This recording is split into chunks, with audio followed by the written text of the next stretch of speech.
Olá, eu sou o Alexandre. E eu sou a Marcela. E esse é o canal Souzas em Portugal. Estamos de volta, pessoal, com mais esse vídeo. Uma gravação aí que a gente está muito ansioso para falar coisas da nossa viagem, do nosso retorno a Portugal. A gente decidiu vir aqui falar sobre a nossa busca, né, por arrendamento, por uma casa lá num aluguel, para a gente morar em Viana do Castelo, que não é segredo para ninguém, né, que é uma escolha Que a gente já fez faz bastante tempo. isso, e a gente já tem buscado desde o momento que a gente decidiu retornar. Nunca foi somente retornar para Portugal, mas também para Viana do Castelo, né? Então é uma cidade que a gente gosta bastante, né, pessoal? Porque a gente escolheu inicialmente, né, desde a primeira parte, desde os primeiros anos de planejamento lá, 7 anos atrás, a gente colocou Viana também como uma ótima opção, por conta de vários fatores que levam a gente a crer que é uma cidade que que atende mais as nossas necessidades enquanto família, não só a nossa, mas principalmente também das crianças. E aí a gente fez aqui um compilado de informações a respeito de Viana, porque a gente sempre fala muito da nossa impressão pessoal, mas é legal também que as pessoas conheçam a cidade para verem se não é também interessante uma opção para vocês, né? Então, Marcela, o que Viana tem? Então, gente, primeira coisa que é importante para a gente é a questão da localização, né? Os dois grandes centros principais de Portugal é Lisboa e Porto, mas são lugares muito mais cheios, muito mais caros para se viver. Embora sejam lugares maiores, que têm mais opções de lazer, né? As pessoas falam de trabalho, essa questão toda, também tem um custo de vida muito mais elevado.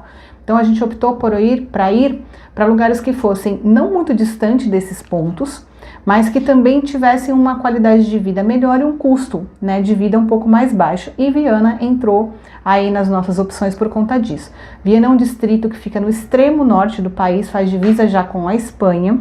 É um distrito pequeno e a sede principal é o Concelho de Viana do Castelo, que é para onde nós vamos, né? É a cidade onde a gente morou e para onde a gente vai morar, que é como se fosse a capital do distrito.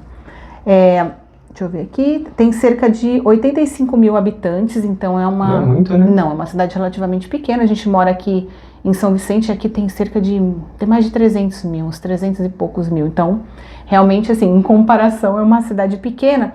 Mas quando você vai conhecer, quando você realmente conhece a cidade, ela não parece ser uma cidade muito pequena, porque a estrutura dela é muito boa. A fronteira com a Espanha, gente, na região da Galiza. Se vocês conhecem ali um pouco, né, o mapa da Espanha fica ali, mas naquela região que tem Vigo, Santiago de Compostela, é mais ali para aquela região. E fica a 65 quilômetros do Porto. Isso na prática fica assim, 40 minutos. 40 minutos do Porto, do aeroporto, 30 minutos de Braga, que também é um lugar que os brasileiros gostam muito e também tem muita opção de passear. Então, é uma cidade pequena, mas fica perto dos grandes centros também, então facilita bastante pra gente a questão de lazer também com as crianças. Uma cidade muito bonita. Linda. A paisagem, muitas montanhas. A Viana do Castelo, ela é passada, né, transpassada ali por um rio, o Rio Lima, né? Isso, Rio Lima. E tem também banhado pelo oceano. Então, cara, assim, onde a gente morava, na freguesia de Amorosa. Na Praia de Amorosa, a freguesia de Chafé. Isso. E a praia era muito linda, então o pôr do sol ali era muito maravilhoso. Então, assim... O tempo, né, que é um lugar, assim, muito tranquilo, muito pacífico, seguro para você ter as crianças, assim, para você fazer passeios a pé, ao ar livre, na marina lá, né, que a gente vê a marina que fica às margens do rio. É muito gostoso de passar o dia, de passear com as crianças, dá para fazer piquenique, tem parques, sabe? Eles prezam muito isso, né? Muito essa vida ao ar livre. Olha que eu nem sou uma pessoa muito da natureza, mas como é um lugar assim que te traz essa possibilidade de você ter esse acesso, a gente até acabou ficando um pouco mais próximo, de aproveitando isso um pouco mais. E ao mesmo tempo isso não tira o fato de que a cidade também oferece outro tipo de lazer, outro tipo de passeio, porque tem shopping, tem cinema, tem diversos restaurantes, tem um centro histórico lindíssimo, cheio de coisas bonitas para ver, para passear, para curtir, para caminhar e ver, sabe, a arquitetura do lugar, as igrejas. E tem os pontos turísticos também, que são surreais de bonito para você passear com a sua família, para você conhecer ali a região e se encantar de verdade. Lá o Cerro de Santa Luzia, Muito, muito lindo, maravilhoso. Isso aí é acho que é um dos pontos turísticos mais bonitos de todos e foi considerada a vista, né? A vista lá de cima é considerada uma das vistas mais bonitas do mundo. Pela ONU? Eu não sei se é pela ONU, pela Unesco, o que pela foi, Unesco, mas Unesco. É considerada uma das vistas mais bonitas de todas do mundo. Exato. E assim, quando a gente fala de uma cidade com 85 mil habitantes, a gente já imagina que é uma cidade bem interiorana, mas como a Marcela disse, tem muitas coisas a se fazer. Então, a estrutura é de cidade grande. Eles dedicam, não, eles têm muitos eventos esportivos ali, então é uma passagem para o rally, é uma passagem para o motocross, tem várias coisas que a gente viu ali, aquelas no ano que ciclismo. No ano que a gente morou lá, Viana tinha sido escolhida como a cidade dos desportos. Então, eu acho que eu não sei se isso é itinerante ou se isso é fixo, mas naquele ano tinha sido considerado. Então estava tendo diversos eventos esportivos, além que também tem outras coisas voltadas para a cultura, as feiras, tem muita feira histórica, medieval, tem a própria festa principal da cidade, que é em agosto agora, próximo mês agora tem a festa de Nossa Senhora da Agonia, que é a padroeira da cidade, e aí tem uma festa muito grande, romarias, assim. Muitas barracas. Tem muita coisa para fazer, tem muita coisa legal para fazer. Um equilíbrio muito bom entre a paz, a tranquilidade, a segurança e opções também para você se divertir. Você não fica afastado, né? Porque as pessoas podem pensar que é tipo, entre aspas, uma roça, né? Que você vai morar tipo, nossa, um lugar afastado de tudo, que não tem nada, porque tem muitas pessoas, muitos imigrantes que vão para Portugal e acabam indo morar nas aldeias um pouco mais afastadas, porque realmente tem um custo de vida melhor. Mas ao mesmo tempo, aí sim fica um pouco mais distante dos grandes centros, né? Já lá não. Como Viana Conselho, né, é a sede do distrito, então tem bastante opções, uma infraestrutura muito bacana de educação, de saúde, de lazer, de tudo. Tem todos os mercados principais. Tem uma feira também que acontece todas as sextas-feiras, feira popular, né? Essas feiras populares que vende de tudo, que também é muito legal, vem gente de fora para poder ver, para participar e comprar as coisas nessa feira. As escolas são muito boas e tem bastante opção também de escolas, muitos agrupamentos lá. Tem hospital público e hospital particular, todas as redes de mercado. Enfim, a estrutura é muito bem montada e as coisas funcionam muito bem. Cabe cada imigrante se adaptar ali com um novo, né? A gente está indo para uma nova cultura, a gente está indo pro conhecer coisas novas, conhecer pessoas novas. Então, assim, tem tudo isso que a gente falou, logicamente, mas se a gente não tem uma cabeça legal, não vai pensando, putz, no Brasil é diferente. Um exemplo, a praia do Brasil, a água é quentinha e aqui em Portugal é gelada, porque então não gosto, vou ficar triste, depressivo. Não, a gente tem que se adaptar às nossas escolhas. Né? Então, viver aquilo. A partir do momento que eu cheguei lá, a Mar sabe, eu tentei mergulhar de cabeça. Abraçar a cultura, e foi o meu oposto, que justamente isso que ele está falando foi o que aconteceu comigo.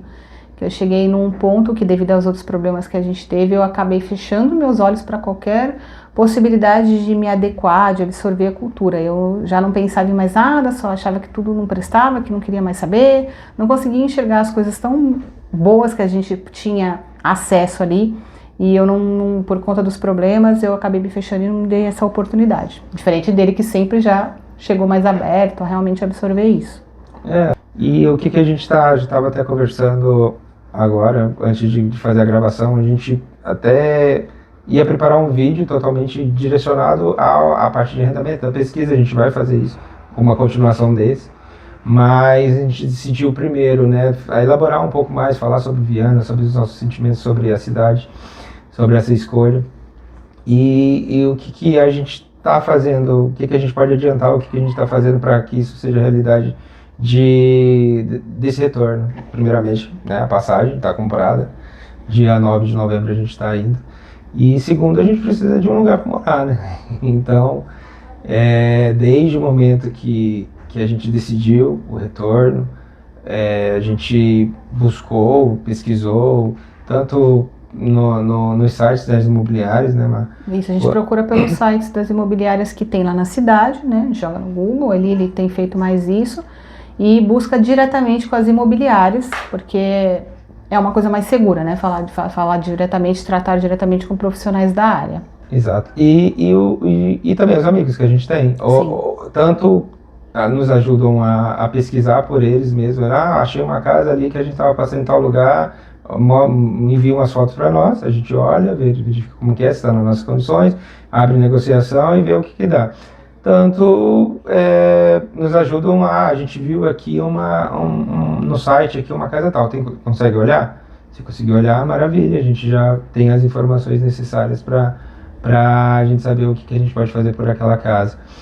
E uma das coisas que preocupam nessa pesquisa é realmente o momento que a gente vai chegar.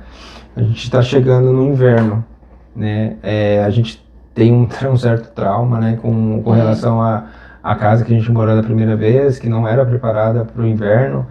Então, a gente não quer passar por isso de novo. Passou bastante perrengue. É uma casa muito fria, gelada, muito gelada. A gente, pra você ter ideia, a gente comprou na época os dois aquecedores que todo mundo se falava. Era o hype, vamos colocar assim, era a tecnologia ali do momento que servia para aquecer as casas. E nenhum desses dois funcionava da maneira que a gente queria. Funcionava bem nos quartos. A gente ficava trancado nos quartos. A gente colocou um em cada quarto e o quarto fechado funcionava bem. E aí ficavam as crianças num quarto fechado. Aí já morando nos quartos, porque na sala, por exemplo, que era mais aberto, né, não tinha um isolamento tão grande, porque era junto com a cozinha, então não tinha como isolar. Não funcionava, a gente deixava perto da gente o aquecedor, 2, 3 edredons, a gente vestido com as roupas tudo de inverno, 2, 3 meias e mesmo assim, tipo 5 graus dentro de casa, tremendo de frio. Não é um frio que... é um frio bacaninha, aquele frio, nossa... gostosinho, tá frio, não, é um frio que incomoda, que frio dói. Chato e mexe com o seu psicológico, porque torna até o dia mais triste, porque os dias do inverno já são um pouco mais devagar, mais para baixo. E não é aquele frio bacaninha de se sentir legalzinho ali, não. É um frio insuportável, um frio chato. É um frio que abala o psicológico, torna o dia mais triste. A gente estava chateado, assim, a ponto de, se a gente saísse de casa, sempre tem aquela coisa de, ai, que frio, vamos voltar para casa, né, confortável. A gente chegava em casa e não ficava confortável, porque continuava muito frio dentro de casa. Exato. E não, vocês não têm noção, porque a gente não tem nenhum vídeo, mas a fumaça saía da boca. Eu tinha um vídeo desse que eu gravei na época nos meus stories do Instagram, que a gente tá deitado, assim, no sofá da sala, e aí você solta fumaça pela boca dentro de casa, assim, o que a gente mais faz hoje em dia, aqui talvez foi até um trauma dessa nossa casa, é ficar na sala. Eu amo ficar na sala, eu amo ficar assistindo televisão, as crianças jogam videogame. Lá não tinha como, no inverno não dava. Aqui em casa a gente tem um turno de revezamento aqui de sala, mas eu gosto muito de ficar aqui. Às vezes a Má fala, não, vamos pro quarto, não sei o que lá, vamos ficar aqui. Às vezes eu até durmo sem querer aqui, maioria das vezes. Mas é uma das coisas que a gente busca, uma casa que a gente, pelo menos, não passe esse frio, que seja confortável. Então fica aí mais essa dica para vocês também. Verifiquem a época do ano onde você vai se mudar, para você escolher uma casa que se adeque melhor a essa época. Então, principalmente para quem está indo no frio, né, amor? E como que você vai saber? Verifica se tem um vidro duplo, né? Se tem um aquecimento central. Se não tem um aquecimento central, que quase todas ali não tem mesmo, em Portugal é difícil. Mas se tiver uma lareira já ajuda. Ou tem muita casa que já tem o ar-condicionado, que tem a dupla função, né? De aquecer e resfriar, também é uma boa opção. Se o piso é todo ele frio, então assim, é interessante que pelo menos nos quartos, nos corredores, ali na parte diferente de isolamento da casa, que seja um isolamento térmico. Se não, tiver uma forma de colocar, aplicar, ótimo, porque isso faz diferença, principalmente o vidro duplo. Mas aqui eu nunca vi o vidro duplo, mas em Portugal existe, na Europa tem. Então é justamente para isso, para embarrear o frio. É um artigo que é imprescindível ter também para quem está chegando no inverno ou para quem está vivendo e ainda não sabe. É o desumidificador, né? O aparelho que gente, não é luxo, é muito necessário. A nossa casa escorria a água das paredes igual cachoeiro, igual chuveiro. De verdade, escorria água igual um chuveiro ligado. E eu não he visto isso, porque aqui no Brasil a gente vê umidade nas paredes, causa às vezes mancha nas paredes, né? Mofo, tudo. Lá não, escorre a ponto de você ter que puxar com o rodo a água. Então, é um artigo muito importante, necessário, então já coloque aí no seu planejamento de separar um dinheiro para comprar. Não pode ser qualquer um, a gente comprou um mais simples, não funcionou, foi um dinheiro jogado fora. Tem que ser um que realmente seja melhor, que seja uma qualidade boa para funcionar. Os aquecedores, né, também é importante ter. E se paramentar. Os aquecedores eu acho que é mais quando você chega, você tem que sentir e ver sua necessidade. A gente comprou já era dezembro, né? E além desses critérios, dessas especificações que a gente tem que buscar numa casa, dependendo da região que a gente vai morar, também isso é importante, como que está essa questão, né? Depois que mudaram muitas coisas lá em Portugal sobre as leis e tudo, se a gente está tendo alguma dificuldade. Sim, a gente está fazendo as pesquisas, a gente está buscando negociações, verificando o que a gente consegue atingir. O que eu noto é que muitos casos agora aumentaram a exigência aí de arrendamento, né, do calção, isso aí, dos valores de negociação. Fato, e outras dificuldades que se tem também, que a gente via pouco, existia e existe, a questão do fiador, mas basicamente em quase todos os casos a gente está já achando essas solicitações, né, da imobiliária, do senhorio. Hoje em dia o fiador está sendo um dos critérios principais e os mais difíceis para quem é imigrante, porque quem está chegando dificilmente vai ter um fiador, né? Já é difícil aqui, que dirá fora. Então a gente já, embora faltem 3 meses ainda, né, ainda é um tempo considerado grande para você já começar a pensar em alugar algum lugar, mas a gente já está fazendo essa pesquisa com antecedência justamente para a gente ter opções que aceitem sem os fiadores. E aí muda um pouco a negociação. Antes as pessoas tinham, assim, quando a gente começou o nosso planejamento lá atrás e na primeira vez que a gente foi, tinha gente que pedia 10, 12 valores de renda, de calção. Isso era um absurdo, assim, você pagar... Eu conheci uma pessoa que pagou um ano de... Um ano? Como é que você paga um ano antecipado de alguma coisa, por sabe? Mais que você está chegando, você não sabe se você vai ficar no lugar. Por mais que você tenha. Mesmo assim é um absurdo, porque é o que a gente está falando, você não sabe se você vai ficar ali, você não sabe se vai arrumar emprego ali, se você vai se adaptar ali. Então, assim, era surreal isso. E aí criou-se essa lei, né, da imobiliária lá, essa lei imobiliária lá para arrendamentos, que só poderia ser no máximo 2 calções e 2 rendas, se não me engano. Só podia ser 4 valores. Sim. Só que isso, e realmente estão seguindo todos os anúncios que a gente tem visto, que a gente tem pesquisado, tá dentro disso. Mas aí eles pedem um fiador. E às vezes não pedem nem só um. Tem muitos anúncios que pedem fiadores, né? Então, tipo, muito difícil de você conseguir. E aí, nesse caso, por que a gente está pesquisando com antecedência? Para que a gente tenha opções de, por exemplo, olha, não tem o fiador, mas a gente pode aumentar um valor de renda, um valor de calção. Alguns lugares aceitam, né? Tentando. São coisas que vocês podem, que todo mundo pode fazer para tentar. Não tenho fiador, não vou conseguir. Não, tenta negociar de outra forma. Da mesma forma que seria no Brasil, acho que também, eu acho que qualquer situação pode ser conversado, seja né? Carro, seja casa, a gente tem que buscar uma melhor forma de atender a gente, né? Não é porque a gente realmente está precisando, a gente já viu vários vídeos aí. Pessoas que de último momento acham a casa e aceitam porque já no outro dia não já tem que viajar. Não tem mais escolha, né? Então é realmente se planejar para isso. Então assim, essas são algumas dicas que a gente está dando a respeito disso, explicando o porquê da escolha de Viana, como que estão os nossos preparativos para a procura de arrendamento. Eu espero que sirva de algum modo para vocês, né, de ajuda. Outra coisa que também é um critério importante de se avaliar por questão de época, né, a época do ano, é que, por exemplo, agora é alta temporada lá, né, férias de verão. Então, 90% dos arrendamentos são voltados para o período de férias. Então, isso tira muitas opções, diminui drasticamente as opções de arrendamento a longo prazo, que é o caso nosso, que estamos indo para morar. Da mesma forma que o valor da passagem aumenta no verão. Tudo aumenta. Então, Fica muito menos opções e muito mais caros. Então, assim, também por isso a gente está olhando agora, mas sem conseguir uma definição exata, porque tem que esperar terminar a temporada. Sim. Aparecem muito mais opções com valores muito melhores também. Então é outra coisa que é bem importante para quem está pensando em migrar. Verificar a época do ano em que você vai fazer isso, para que você possa ver qual é a melhor opção, qual a melhor forma de conseguir uma negociação bacana de arrendamento. Então aproveitem essas dicas aí que a gente dá, logicamente que é uma nossa visão. é o que a gente está buscando. E se servir, né? Ótimo, aí a gente agradece aí por vocês terem assistido esse vídeo até agora. Se tiver alguma dúvida também que a gente possa ajudar, né? Como a gente já fez esse processo uma vez, se a gente puder ajudar aí respondendo algumas dúvidas, algumas questões, deixa aqui pra gente também. Exatamente, é só chamar a gente aí, a gente responde, tanto aqui quanto no Instagram, a gente dá uma direção para vocês aí. Muito obrigado e até a próxima.